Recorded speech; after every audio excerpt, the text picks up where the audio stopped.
예, 산업전망에 이어서 이슈 진단 오늘도 특집입니다. 2022년 특별히 G2 미중 간의 격돌, 미중 경제 전망은 어떻게 될 것인가. 미중산업경제연구소 조용찬 소장님 오셨습니다. 어서 오십시오. 예, 안녕하십니까. 일단 미국 얘기가 될 텐데요. 테이퍼링 시기는 3월까지로 좀 당겨진 것 같고요. 금리를 몇 차례 올리느냐 이런 건데요. 금리는 한 3차례 정도 올리는 걸로 얘기가 됩니다. 시장에 부담인가요? 기회인가요? 네, 한마디로 말씀드려서 금리 인상 직후에는 주식을 사셔야 될 것으로 보여집니다. 네. 미국에서는 정책 금리 인상은 늘 경기 후반부에 실시가 됐는데요. 그렇다고 하더라도 경기가 바로 수축 국면으로 돌아선다든지 주가가 하락 국면으로 바뀌지는 않습니다. 이는 내년에도 미국의 GDP 성장률은 4%의 높은 성장이 예상이 되고요. 또 FRB가 첫 금리 인상을 단행한 시점을 보면은 S&P 500 지수 같은 경우에는 오히려 주가가 더 상승했습니다. 시장에서는 불확실성 해소로 인해서 긍정적으로 받아들였는데요. 이 때문에 투자가들 사이에서는 금리 인상 초반부에는 주가가 상승했다는 아주 낙관적인 시나리오가 머릿속에 낙인이 되어 있기 때문에 앞으로도 금리 인상이 진행이 된다면 오히려 주가를 싸게 살 수 있는 기회가 되지 않을까 보여집니다. 기본적으로는 금리가 오르면 주식시장에 부담이 되는 거지만요. 이게 이론적이지 않으니까 이게 금리 인하에서 인상으로 바뀌는 시간에는 그 과정에는 덜커덩거리지만 금리를 올리기 시작하면 오히려 경기 좋아지고 주가는 오른다. 이런 로직에 조용찬 소장님도 동조를 하셨고요. 그러면 금리 인상은 이제 기정사실화 됐어요. 주식시장에서는 성장주는 불리하고 가치주가 그러면 승기를 잡는가? 어떻게 보십니까? 네, S&P 500 지수 같은 경우에는 올해 27%나 상승을 했고요. 네. 주가 상승의 퍼포먼스를 실적과 유동성으로 나눠서 보면요. 올해 1분기까지는 유동성 장세가 뚜렷했고요. 그렇죠. 또 2분기 이후부터는 실적 장세로 바뀌었습니다. FRB 같은 경우는 내년 3차례 금리 인상을 할 예정으로 있는데요. 이 때문에 주가가 계속 상승을 하려면은 실적 장세가 계속 이어져야 됩니다. 하지만 미국의 주요 기업들의 이익을 보면은 올해는 48% 증가를 하지만 내년에는 9%에서 10%로 뚝 꺾일 것으로 보여지는데요. 이 때문에 금리 상승에 대한 영향으로 인해서 유동성 장은 기대할 수가 없기 때문에 주가 상승 속도도 2배수 증가 속도 정도로 머물지 않을까 보여집니다. 이 때문에 골드만삭스 같은 경우에도 내년도 연말에 목표 주가를 5,100, 지금보다 9% 정도 올린 것도 실적에 맞춰서 구현한 것은 아닌가 보여집니다. 네.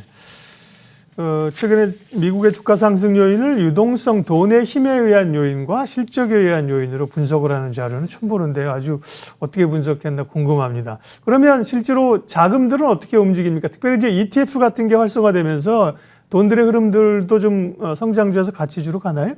네, 그렇습니다. 네. 미국의 가장 큰 손이라고 할 수 있는 ETF 흐름을 보면은 네. 주식시장이 어떤 방향으로 갈 수 있는지를 보여주게 되는데요. ETF 같은 경우에는 자신들의 벤치마크 지수는 10년물 국제 수익률입니다. 이 때문에 올해 상반기 같은 경우에는 밸류에이션, 그러니까 가치주 쪽으로 자금 유입이 됐었는데 아무래도 이는 국제 수익률이 상승했기 때문에 그렇고요. 국제 수익률이 하락했던 하반기에는 아무래도 성장주 쪽으로의 투자 자금이 활발히 유입이 됐습니다. 이 때문에 FRB 같은 경우에도 내년도 2분기부터 금리 인상을 본격적으로 시동을 걸 것으로 보여지는데요. 이 때문에 내년 상반기에는 아무래도 비교적 저평가된 가치주로의 자금 유입이 활발하지 않을까 보여집니다. 현재 미국 증시의 펀더멘탈을 보면은 성장주들 같은 경우에는 주가 수익 비율 PER이 30배 정도인 점을 비교해 보면은 가치주나 소형주들 같은 경우에는 PER이 15배 전후로 싸다는 점에서 앞으로 내년도에도 상반기까지는 가치주가 좀 부각이 될 가능성이 높지 않나 이렇게 보여집니다. 올해는 성장주 승이죠. 이제 전기차라든지요, 이런 쪽 소위 이제 캐시우드가 얘기하는 그런 성장주가 강했고, 리오프닝 하면서 항공, 여행 이런 쪽도 강했는데요. 내년 미국 증시에서 그럼 어떤 종목을 주목해야 될까요? 제일 세게 갈 걸로 보이는 종목 좀 얘기해 주세요. 네, 뭐 금리 상승이라든지 인플레이션은 내년도에는 같이 가야 되기 때문에 네. 대규모 실적 악화를 피할 수는 없어 보입니다. 이 때문에 미국에서는 안정적인 이익을 창출할 수 있는 기업을 찾는 움직임이 벌써 활발해지고 있는데요. 주로 우량한 현금 흐름을 갖고 있다든지 버는 힘을 가리키는 투하 자본 이익률을 높은 기업을 찾는 움직임이 현재 활발해지고 있습니다. 월가에서는 이런 기업은 고퀄리티 종목이라고 하는데요. 이 때문에 올해 그 4분기에 고퀄리티 종목들 같은 경우는 주가 상승률이 한 10% 정도에 달했고요. 또 저퀄리티 종목들 같은 경우는 0.3으로 주가의 양극화 현상이 뚜렷하게 일어났습니다. 이 때문에 이들 종목을 찾는 움직임이 활발해지고요. 또한 코로나 과정 속에서 기업들이 주주가치 환원에 상당히 소극적이었습니다.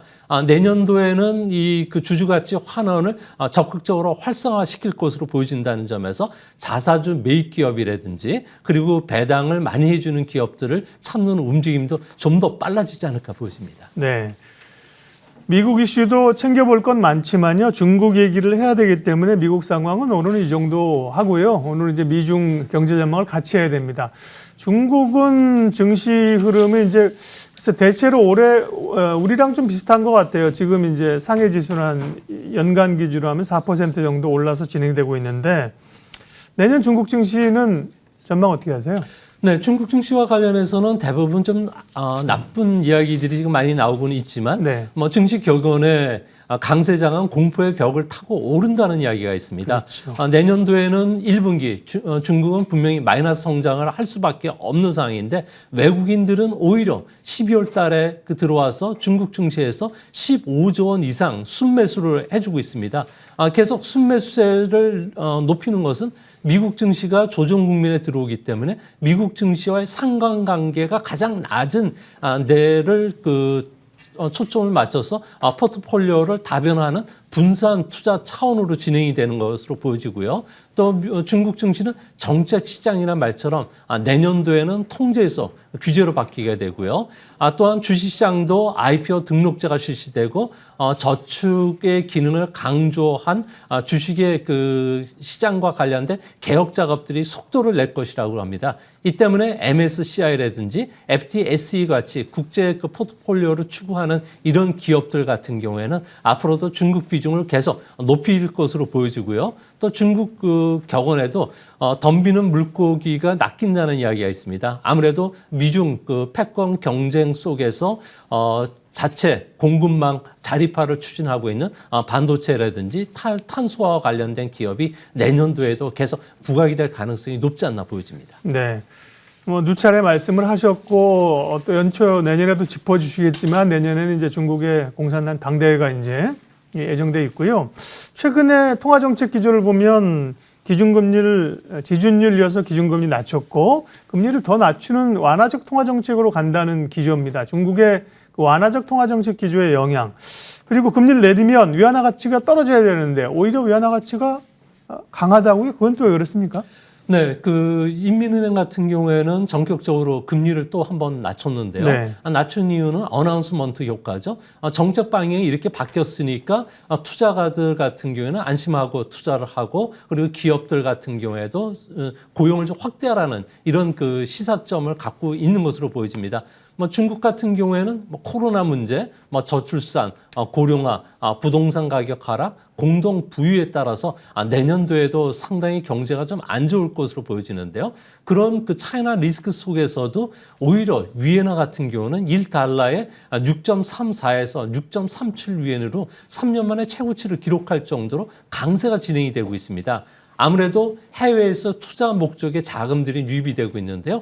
조금 전에 중국 증시에 12월 달에 들어서 외국인이 15조 원을 매수를 했지만 11월 달에 국채에 대한 외국인의 매수세 같은 경우에는 무려 16조 원에 달하고요. 지금도 계속 진행이 되고 있다고 합니다. 이런 외국인 자금들이 계속 내년 초에도 계속 유입될 것으로 보여지고요. 특히 중국 같은 경우에는 수출이 증가하면서 1월부터 11월까지 무역 수지 흑자가 5,340억 달러 정도에 달한다고 합니다.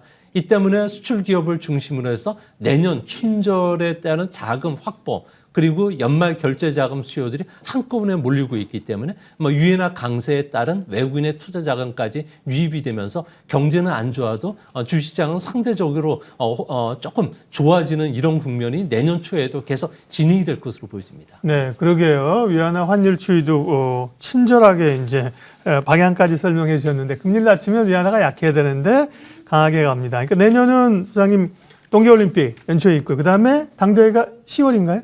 11월. 당대회는 10월 달에 있고 네. 전인대는 3월 달에 열리게 됩니다. 네, 전인대 그런 것들이 이제 굵직한 이슈들인 거죠. 내년에도 체크할 사항들이 많습니다. 뭐 공급망 이슈라든지 물가 문제, 경제 문제. 새해 들어서 차근차근 또 소장님과 분석해 보도록 하겠습니다. 오늘은 여기까지 할게요. 미중산업경제연구소 조용찬 소장님 함께 해주셨습니다. 감사합니다. 네.